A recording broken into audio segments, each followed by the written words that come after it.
surrounded, in my opinion, as a Sydney-sider, by one of the world's most beautiful views. It was our absolute pleasure to host the 11th AUKMIN with our very good friends from the United Kingdom, Foreign Secretary Liz Truss and Defence Secretary Ben Wallace. It's fitting that our first 2+2 ministerial meeting in person in Australia since COVID began has been with such close and long-standing partners. It's also been invaluable, coming at a time when we all face numerous strategic challenges, whether that is the rising assertiveness in the Indo-Pacific or whether it is Russian aggression on the Ukraine border. At the same time, as governments, we are also managing the ongoing COVID pandemic. Here in the Pacific, we're responding to unforeseen disasters, such as the volcanic eruption and tsunami that has devastated Tonga, with whom Australia is supporting in cooperation with others, including the United Kingdom. And I do want to take a moment here to acknowledge the Tongan government's efforts in the face of this catastrophic event and the devastation that it has caused, and also the work of our many partners providing support, including particularly New Zealand and France through the invaluable FRANZ partnership of France, Australia and New Zealand, always strong in the face of humanitarian adversity in the Pacific. We have agreed today that the way we meet such an array of challenges is by working more closely together, even more closely together. As liberal democracies, we are natural partners in countering the influence of malign authoritarianism, in standing up for human rights, in maintaining the international rules-based order. Certainly our values accommodate working with different political systems, for all of whom, though, the sovereignty of their own country is fundamental. But they don't allow for unbridled assertiveness or aggression by authoritarian states who would deny others that sovereignty or their own strategic choices. That's not something that can be tolerated by democracies looking to maintain an international system that is open and stable and prosperous. By standing clearly on our values, our interests and sovereignty, we can give confidence to others, which is a matter Australia considers to be very important and something we have discussed today. We've talked about how we achieve this practically. In particular, we can support the resilience of those countries in fields in which they might be vulnerable to malign influence or coercion. Areas such as cybersecurity and critical technology, infrastructure, trade, economics and defence. Secretary Truss and I share a strong appreciation for the importance of supporting the development of infrastructure in the Indo-Pacific that is sustainable and climate adapted, that drives economic growth and achieves genuine development goals. Yesterday we signed an infrastructure investment MOU and a cyber and technology partnership, perfect examples of how we are cementing that practical cooperation. We have today also discussed at length dangerous disinformation and how we can work more closely together in countering the narratives of authoritarian actors who seek to undermine our efforts to promote openness and stability. And finally, I think it's important to emphasise the inclusiveness of our approach. The UK and Australia have a vital relationship. We're forming new structures of cooperation through arrangements such as AUKUS with the United States. All of these promote peace and contribute to the resilience of nations in the Indo-Pacific. But there is strong value in flexibility. The Quad grouping between Australia, India, Japan and the United States, for example, aligns well with UK priorities in the Indo-Pacific. We have both recently deepened our relationships, respectively, with ASEAN, and we've both made clear that there is scope for AUKUS to work in alignment with other countries in some of the key technology and national security fields of artificial intelligence, quantum and cyber. Today's discussions have gone a long way towards deepening our practical action together. Our own sovereignty, security, our prosperity rely on this now and into the future. I particularly want to thank the Foreign Secretary and the Defence Secretary for travelling to Australia. You are always welcome. I want to thank Minister Dutton for co-hosting the AUKMIN with me here in Sydney. It has been 2 days of excellent cooperation and planning, and I certainly look forward to doing even more together. Thank you. Secretary Truss. Well, thank you very much, Marise and Peter, for hosting us. We have no better friends than Australia, and it has been an incredibly productive day of talks. We are modernising our partnership for a new age. The reality is that threats are rising across the world. Russia is threatening Ukraine, amassing troops on the border. Iran is striving for a nuclear weapon. And China is using its economic muscle against Australia and other allies like Lithuania. What we have shown today is that we are completely united in our response. We're standing shoulder to shoulder in defence of freedom and democracy, and we're determined to face down these growing threats. Today we've agreed to work even more closely in our response together with our friends and allies around the world, focusing on three key areas. First of all, strengthening our economic security. We're deepening economic ties to strengthen our supply chains and reduce strategic dependence.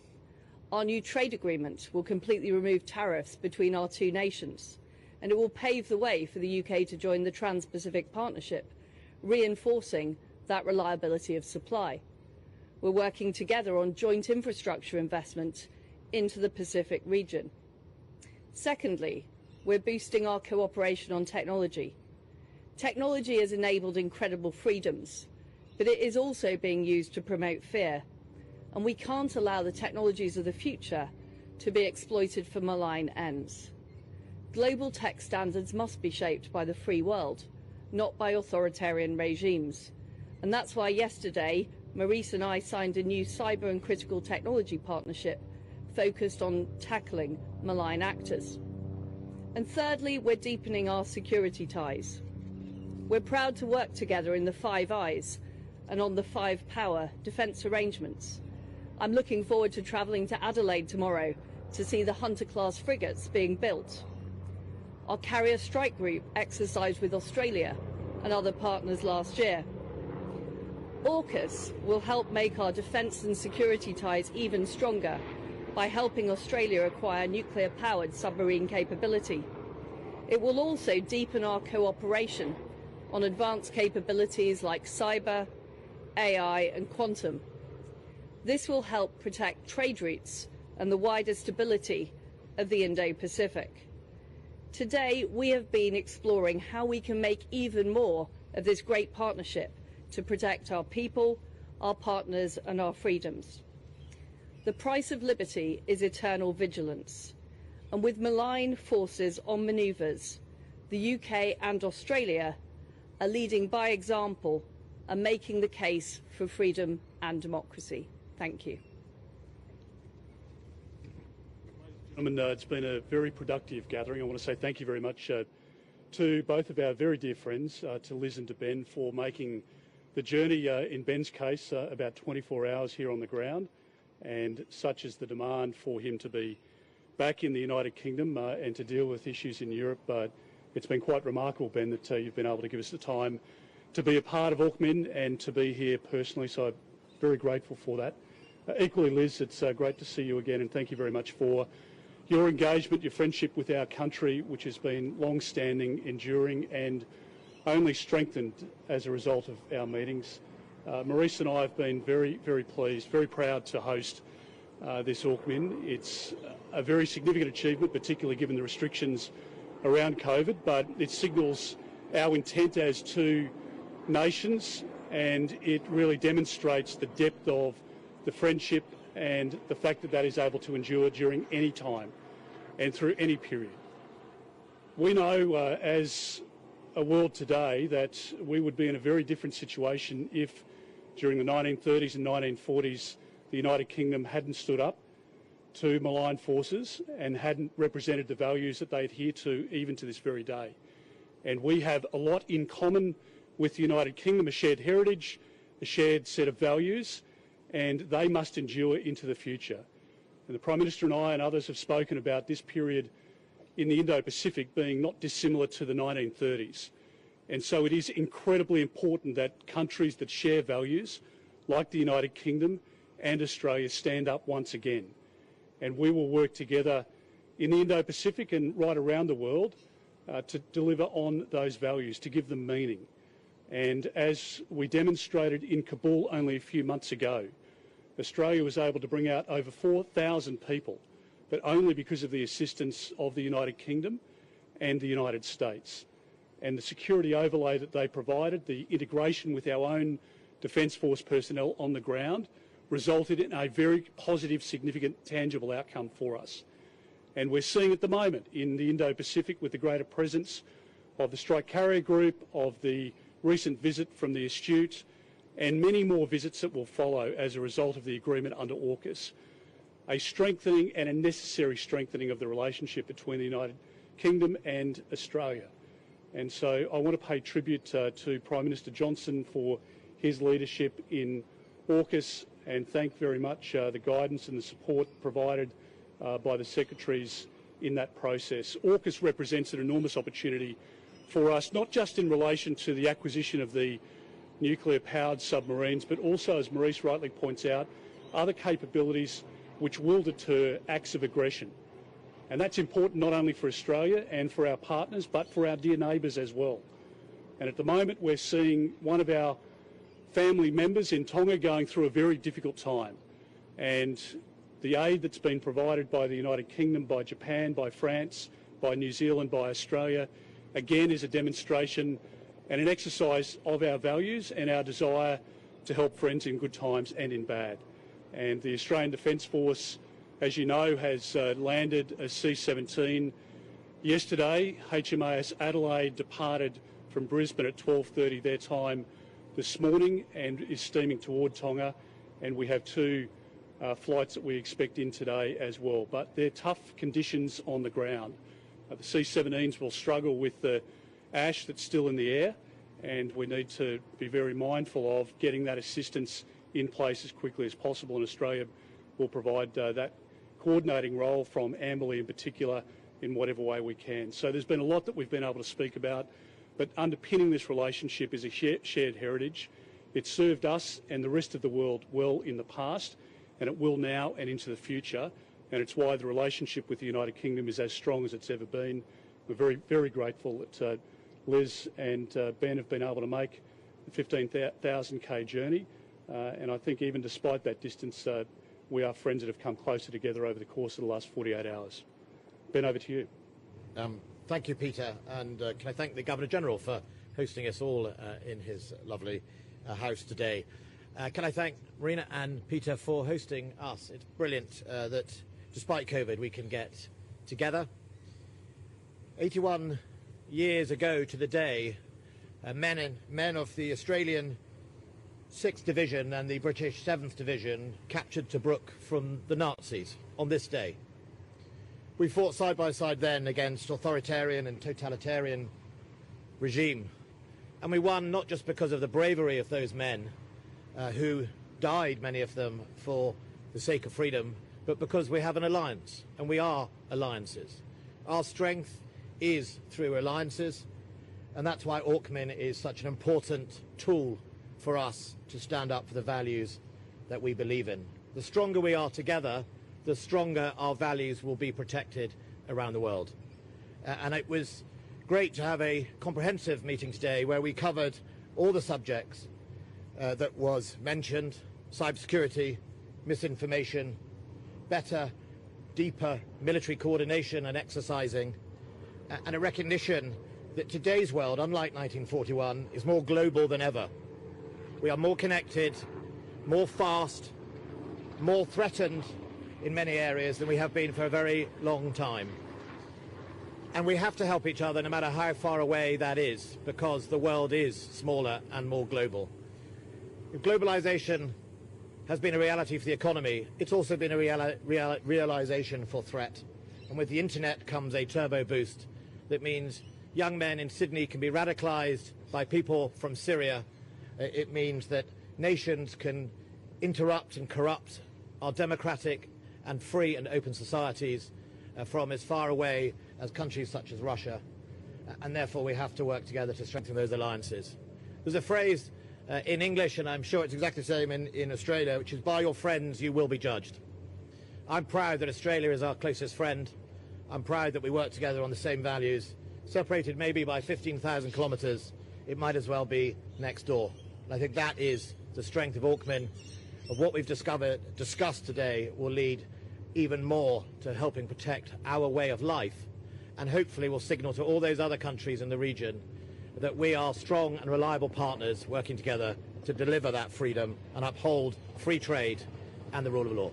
Thank you. And for a city without a helipad, we certainly have a lot of helicopter traffic today. Understand we have 4 questions arranged from journalists attending this afternoon. Thank you very much for being here. I'll start with Stephen Jedgetts from the ABC. Thanks, Minister. Can I ask a double-barrelled question, please? First on defence cooperation. Can I ask, have you discussed UK submarines or other assets, either making more regular visits to Australia or potentially temporary basing arrangements for those assets in Australia? Any light you can shed on that about discussions today would be appreciated. And secondly, on Ukraine, in particular to Minister Payne, can you give us a sense, please, of what assistance Australia is willing to contemplate giving to Ukraine? I know that the Ukraine Foreign Minister raised the prospect of assistance in terms of cyber intrusions by Russia. What steps is Australia contemplating on that front? Why don't you start? Thank you. I'm very happy to answer that. Ben might wish to add as well. Firstly, I can report to you that the discussions that are underway as part of the 18-month process with both the United Kingdom and the United States are really seamless. There's been no roadblock, no hesitation, and we've been able to work incredibly well together. So in terms of additional visits, yes, I mean, that's been part of that working group discussion, but also part of the discussion that we've had here in Sydney as well. And we will see greater rotations, as we've already seen from the Strike Carrier Group and from the nuclear sub-visit out of the UK. We will see more, not just from the UK, but from the United States. We're seeing greater interest, of course, from even the Germans and other European nations, more people that understand what is happening in terms of the coercion and the bullying that's taking place within the Indo-Pacific. So there are many countries who have that interest in making sure that they have a presence and that they express their own view about freedom and the continuation of what we know in the Indo-Pacific at the moment. In terms of basing, there's no proposal on the table to provide that additional basing, and into the future, again, just given the nature of the relationship, it could be something that we discuss at an appropriate time if it's suitable to both parties. But I think what you'll see is a greater regularity in visits, in training, in people being embedded within both services, and certainly a greater cooperation in exercises and the visits by those various platforms, not just limited to submarines. Yeah, I think, as we know, it's early days yet. What is absolutely clear is that the United States, Britain and Australia are joined at the hip on delivering this programme. The strategic capability that Australia wishes is a step change that will absolutely set them apart as a leader in their field in this part of the world, and I think it's really important that the UK and the US lean in as much as possible.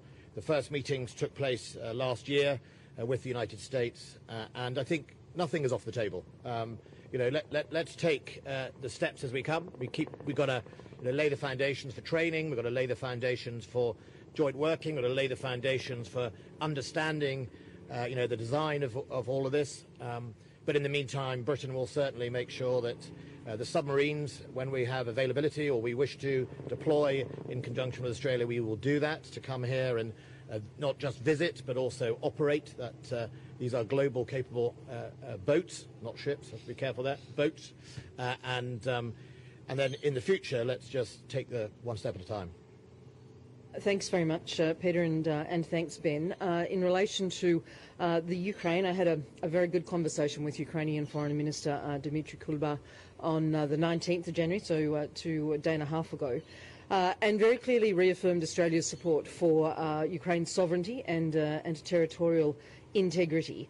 I indicated that Australia would be prepared to consider requests in areas in which we could assist, to Ukraine, and no formal requests have been made. To be clear, that is not about direct military support. That is not on the table from Australia's perspective, but we will work closely with Ukraine in the coming days and weeks in terms of challenges that they are dealing with, and continue to affirm our views on their, as I said, sovereignty and territorial integrity. The second question I have is from Shama Khalil from the BBC. Good afternoon. Shaima Khalil from the BBC. The question is to Foreign Secretary Truss. Foreign Secretary, you're here in Australia at a very challenging time back home, especially with the leadership crisis of Boris Johnson. Does Boris Johnson have your 100% support without reservation? In your view, is his leadership tenable? Many have said his days are numbered. Your response, please. When there is next a vacancy to lead the Conservative Party, will you run? The Prime Minister has my 100% support. He is doing an excellent job. Britain was one of the first countries to roll out the COVID vaccine.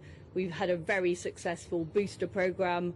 We're now able to open up our economy again in Britain, and we've got one of the fastest growing economies in the G7. And the reason that we're here in Australia is working with our very close partners to advance freedom and democracy around the world and to protect our country.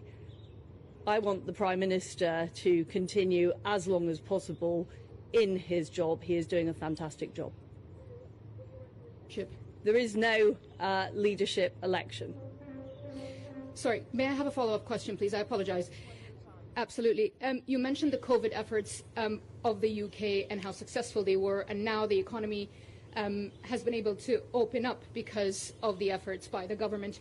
But it is the same government and it is the same leadership that have had COVID-19 lockdown busting parties. What would you say to that, given the anger and the fury among the public and within the party as well, Foreign Secretary? The Prime Minister apologised and was clear that mistakes were made, but fundamentally he is working to open up the economy and deliver for people across Britain.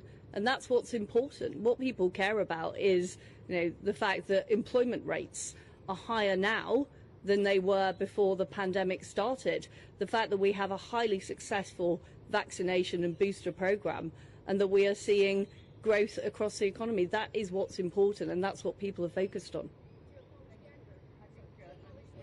Foreign Secretary. Sure. From the Sydney Morning Herald.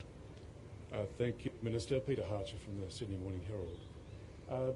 Current policies are failing to deter China and Russia, self-evidently, from their expansion and their aggression. I wonder, for the Australian ministers first, please, realistically, what does Australia expect Britain, in the face of an imminent war in Europe, to contribute to the Indo-Pacific that will deter, increase deterrence pressure against a superpower known as China? And for your British counterparts, I'd like to ask you, conversely, all the talk about AUKUS is delivering benefits to the Indo-Pacific and defence and security in the Indo-Pacific.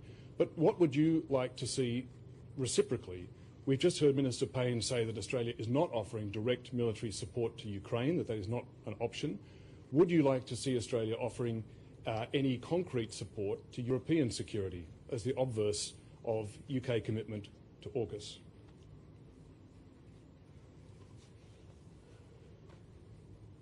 Well, what I would say is security is a partnership. It's not a competition. It's not a transactional relationship. When you go home to your wife or husband, you don't sit down and have a transactional discussion every day. Our relationship with Australia in security and defence is fundamentally not about what can we get in exchange. It's about how can we strengthen what we all stand for and help each other. It's capacity building, it's alliances, it's messaging, it's better coordination. But none of us are sitting here around the table playing, swapsies or anything like that. We're just getting on with it. I would make the point that we are facing global challenges with multiple aggressors. We are seeing increased economic coercion from China. We're seeing increased aggression from Russia. We're seeing Iran in danger of attaining nuclear capability.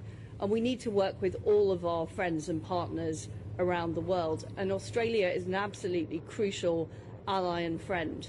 You know, whether it's in trade, and I believe trade and investment are very, very important between allies to build up capability and reduce strategic dependence on countries like China, and whether it's on defensive support, which we're achieving through the AUKUS agreement, as well as through other arrangements we have, for example, the Five Powers Agreement with Malaysia and Singapore.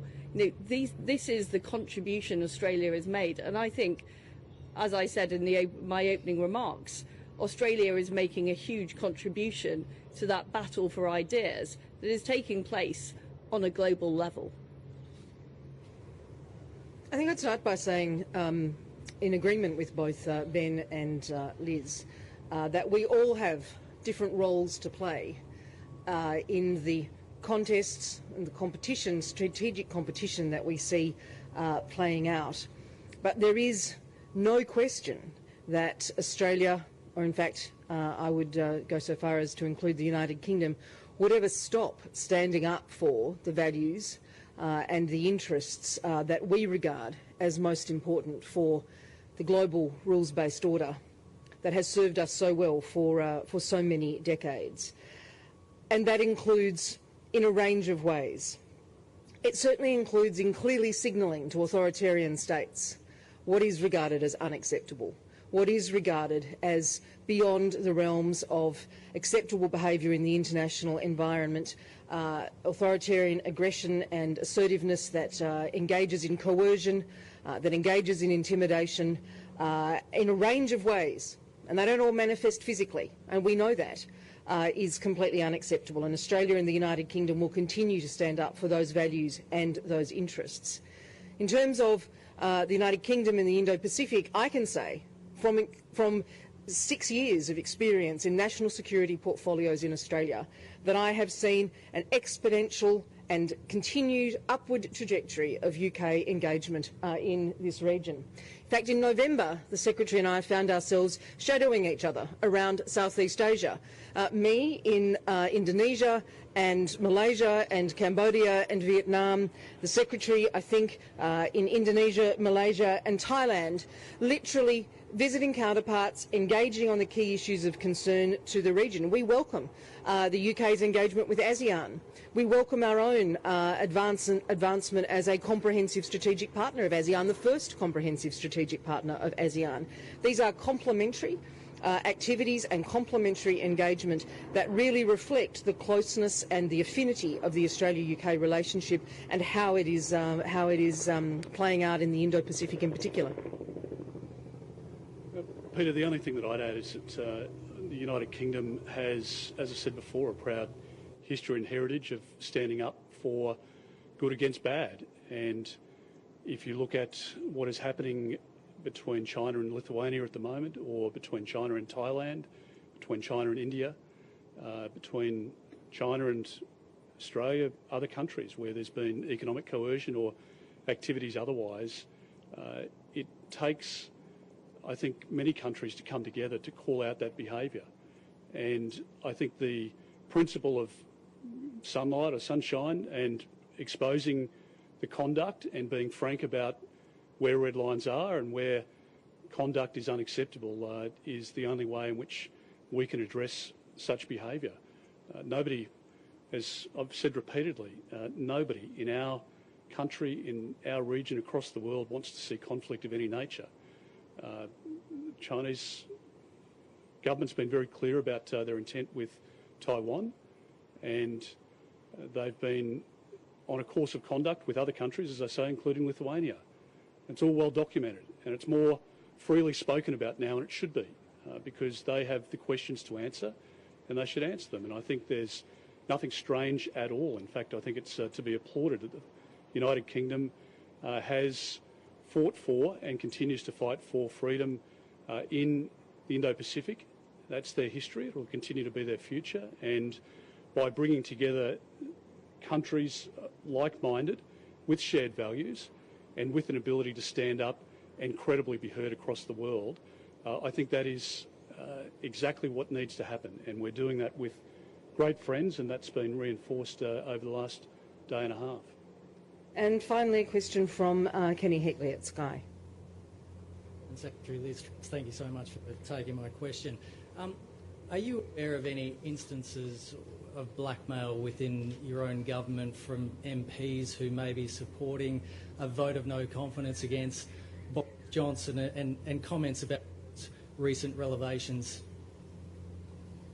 Well, as you'll appreciate, I've spent the last 48 hours here in Australia talking about the important issues of how we tackle aggressive behaviour from Russia, how we deal with Chinese economic coercion, how we strengthen our ties in areas like defence, in areas like technology, and in areas like the economy. And I've already commented on the situation in the United Kingdom, which is we are recovering very rapidly from COVID. We are opening up the economy, and I do not have any information about what's happening on the subject you raise. And thank you, Ben, so much for coming to Australia and for a very successful AUKMIN. Thank you.